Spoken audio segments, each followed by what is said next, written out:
پورے جرت مندانہ انداز میں سننا ہے اور مرد بن کے ہم نے الحمدللہ گستاخ کو بتانا ہے اس کتے قادیانی کو کہ کبھی حضور کی گستاخی کے بارے میں سوچنا بھی مت.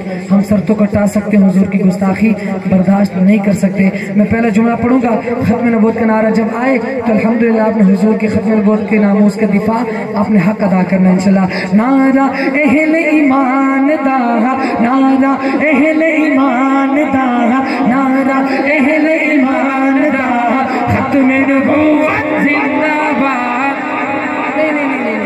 اور کلاموں کی طرح نہیں ہے بلکہ تو اکابرین کی قربانی ہے, اس کی لاج آپ نے رکھنی ہے. اکابرین نے سر قربان کیے ہیں, جیلیں کاٹی اس ختم نبوت کی دفاع کے لیے. کم سے کم آپ 5 سیکنڈ ہاتھ اٹھا کر جتنی اللہ نے توفیق دی ہے میں دعا کرتا ہوں یا اللہ جو حضور کی ختم نبوت کے لیے دونوں ہاتھ اٹھا کر زندہ باد کا نعرہ پورے جوش و جذبے کے ساتھ لگائے, اللہ آج رات ہی حضور کی زیارت اس کو نصیب کروا دے.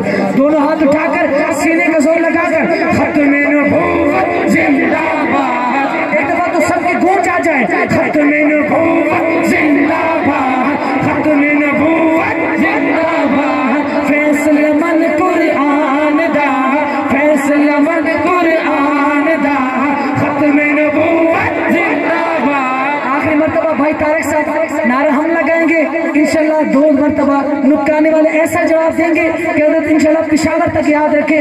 پورے سینے کا زور لگا کر ماں کی دودھ کی طاقت اس کو دکھائیں اور اس گستاخ کو بتائیں جو بھائی ویڈیو بنا رہا ہوں ویڈیو کو گھمانا پتہ چلے ہر دیوانے کا. دونوں ہاتھ اٹھا کر ختم نبوت زندہ باد, ختم نبوت